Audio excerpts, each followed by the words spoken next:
मेरी शादी एक नामर्द से हो गई। शादी के 3 महीने बाद ही मैं पेट से हो गई और यही बात मेरी जिंदगी के लिए सबसे बड़ी सजा बन गई। और जब मुझे पता चला कि ये बच्चा किसका है तो मेरे सर पर आसमान गिर पड़ा।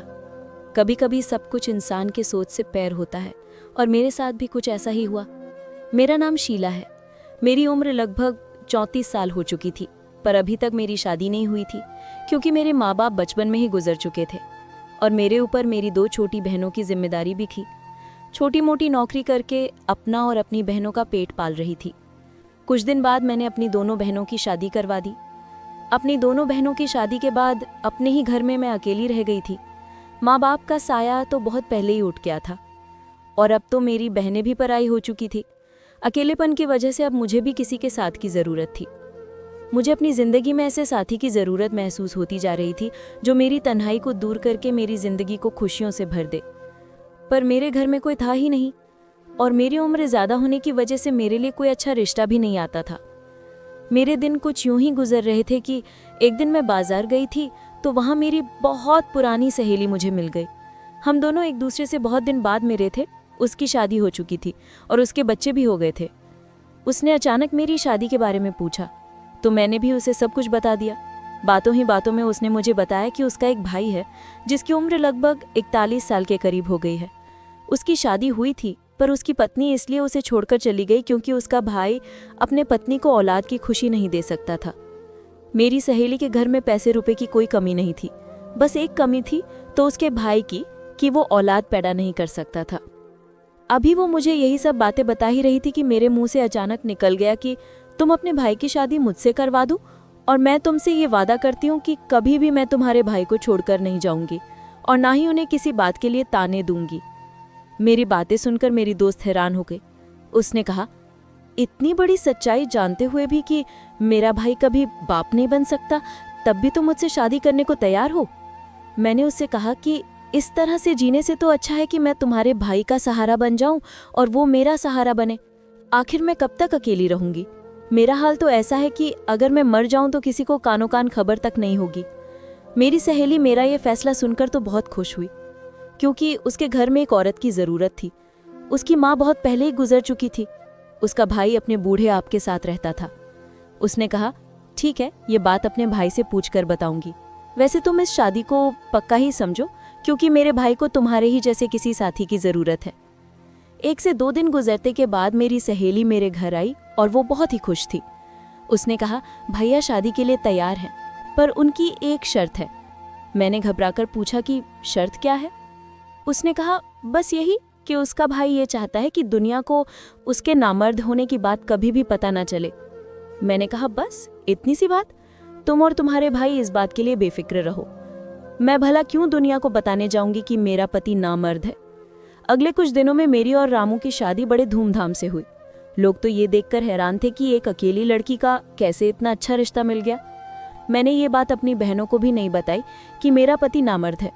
मेरे पति का ये राज मेरे सीने में दफन होकर रह गया था। मैं दुल्हन बनकर रामू के घर गई तो ये देखकर हैरान थी कि रामू का घर तो एक आलीशान बंगला था। मैं अपनी शादी से बहुत खुश थी क्योंकि मैं तो सपने में भी नहीं सोच सकती थी इतने अच्छे घर में मेरी शादी होगी। मेरा कमरा बहुत अच्छे से सजाया गया था। सुहाग की सेज पर बैठी हुई मैं अपने पति सुधीर का इंतजार कर रही थी। जब रामू कमरे में आए तो उनके अंदर एक झिझक थी। शायद वो अपने अंदर की उस कमी को लेकर परेशान थे, पर मैं एक मैच्योर औरत थी, इसलिए मैंने ही पहल की और उनका हाथ पकड़कर उन्हें यकीन दिलाया कि ये बात कभी भी हमारे कमरे से बाहर नहीं जाएगी और ना ही मैं आपको इस बात के लिए कभी कुछ कहूँगी। मेरे इतना कुछ कहने और समझाने के बाद रामू का चेहरा खिल उठा। उन्होंने मेरा हाथ चूमते हुए मेरे हाथों में तोहफे के रूप में अंगूठी पहनाई और कहने लगे कि तुम्हें देखकर लगता है कि अब मेरी ज़िंदगी में मुझे सब कुछ मिल गया है। मुझे भी कुछ ऐसा ही लग रहा था कि मैं अपनी ज़िंदगी दिली में बहुत खुश हूँ, मगर मुझे क्या पता था कि आने वाला वक्त मेरे लिए मेरी ज़िंदगी की आजमाइश साबित होगा। मैं और रामू अपनी ज़िंदगी में बहुत खुश थे। रामू ने मुझे इतना प्यार दिया कि मैं उनके साथ बहुत खुश थी। रामू ने मुझे अपनी पहली पत्नी के बारे में सब कुछ बताया। उन्होंने बताया कि जब काफ़ी दिनों तक उन्हें बच्चा पैदा नहीं हुआ तो डॉक्टर को दिखाया गया। डॉक्टर ने रामू में बहुत सी कमियां बताईं और जब ये बात रामू की पहली पत्नी को पता चली कि वो कभी बाप नहीं बन सकते तो वो उन्हें छोड़कर चली गई। रामू ने बताया कि दूसरी शादी के बारे में उन्होंने इसलिए नहीं सोचा कि दूसरी पत्नी भी अगर मुझे छोड़कर चली जाएगी तो मुझे ये सदमा बर्दाश्त नहीं होगा। लेकिन मैंने सब कुछ जानते हुए इससे शादी की ख्वाहिश का इजहार किया था, इसलिए उन्होंने मुझे शादी की। मेरे दिल में भी बच्चे की तमन्ना थी, पर मुझे ये बात बहुत अच्छी तरीके से पता थी कि मेरा पति मुझे औलाद नहीं दे सकता। इसीलिए मैंने औलाद की ख्वाहिश को अंदर ही मार दिया था और रामू को यकीन दिलाया कि मैं आपसे कभी बच्चे की ख्वाहिश नहीं रखूंगी। हर गुजरते दिन के साथ मैं रामूचे घर में अपनी जगह बनाती जा रही थी। मैं रामू और उनके पिता की खूब सेवा करती। शाम के वक्त हम सब एक साथ बैठकर चाय पीते।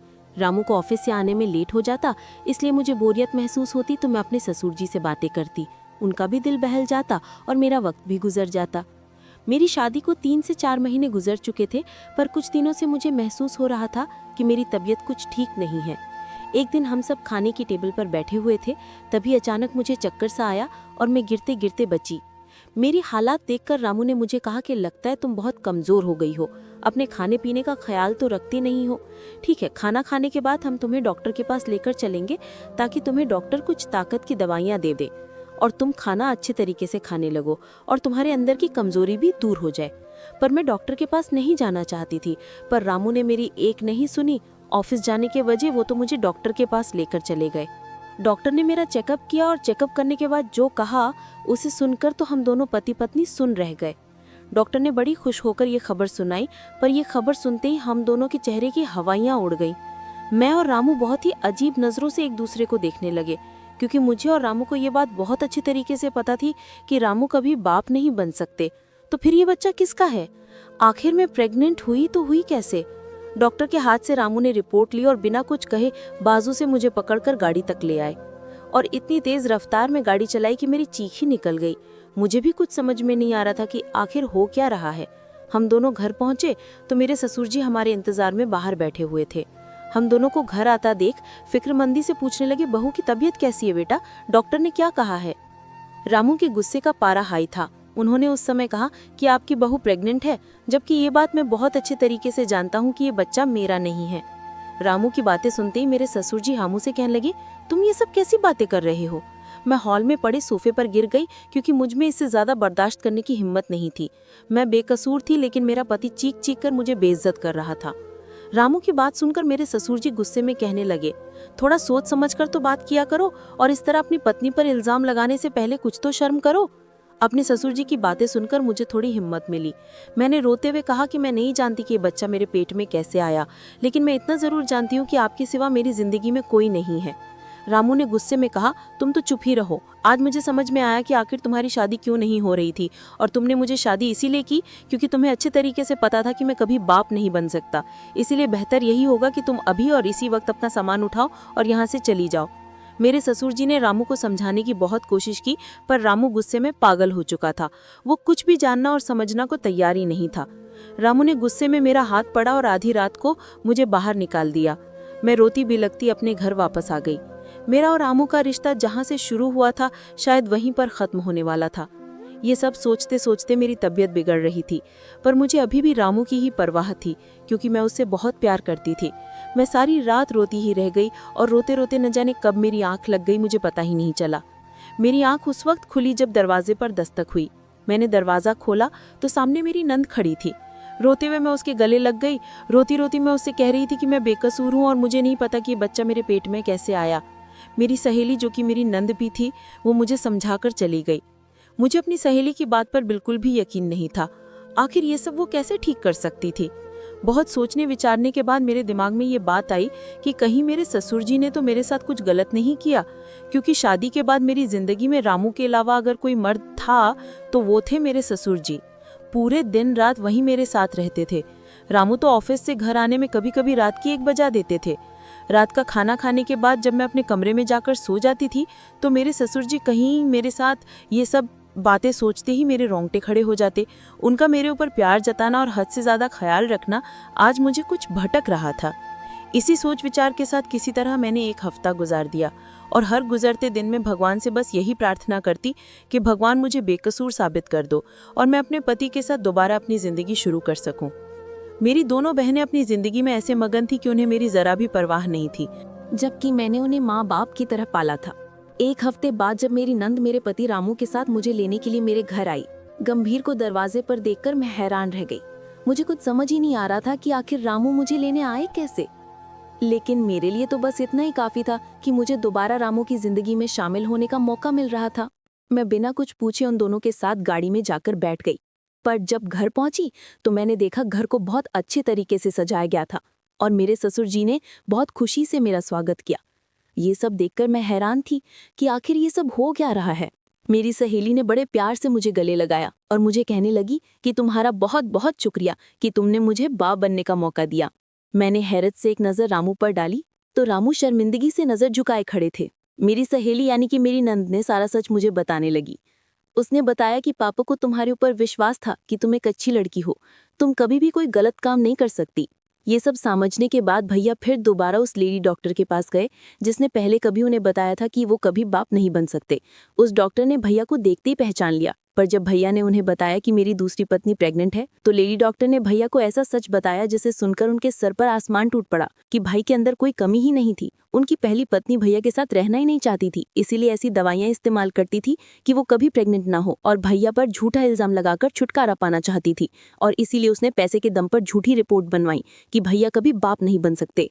ये सब होने के बाद भी दिन रात भैया को नामर्द होने का ताना देती थी, इसीलिए तंग आकर भैया ने खुद ही उस औरत को तलाक दे दी। मेरी सहेली ने ये सब मुझे बताकर फिर से रामू की जिंदगी में मुझे आने का मौका दे दिया था, नहीं तो मैं ऐसी सोच के साथ जी रही थी कि आखिर यह बच्चा किसका है। मैं तो अपने ससुर जी पर ही शक करने लगी थी। रामू मुझे अपने किए की माफी मांगने लगे, लेकिन मुझे उनसे कोई शिकायत नहीं थी, क्योंकि उनकी जगह कोई और भी होता तो वो भी शायद ऐसा ही करता। मेरे घर आने की खुशी में मैंने और रामू ने मिलकर केक काटा था और मेरे ससुर और मेरी सहेली ने हमारे अपने होने का फर्ज निभाया था। मेरे ससुर ने मेरे सर पर हाथ रखकर मुझे बहुत सारी दुआएं दी, पर दिल ही दिल में मैं शर्मिंदगी महसूस कर रही थी कि कुछ लम्हों के लिए ही सही मैंने अपने ससुर के ऊपर शक किया। हमारे रिश्ते कितने नाजुक होते हैं, जिन्हें बहुत प्यार से संभाल कर रखना पड़ता है। कभी कभी इंसान की मामूली सी गलती से हमारे रिश्ते शीशे की तरह टूटकर बिखर जाते हैं। दोस्तों, उम्मीद करती हूँ आपको हमारी ये कहानी पसंद आई होगी। कहानी पसंद आई है तो वीडियो को लाइक करें, चैनल पर नए हैं तो चैनल को सब्सक्राइब करें और हाँ, नोटिफिकेशन बेल को ज़रूर दबाएं ताकि अगली अपडेट सबसे पहले आप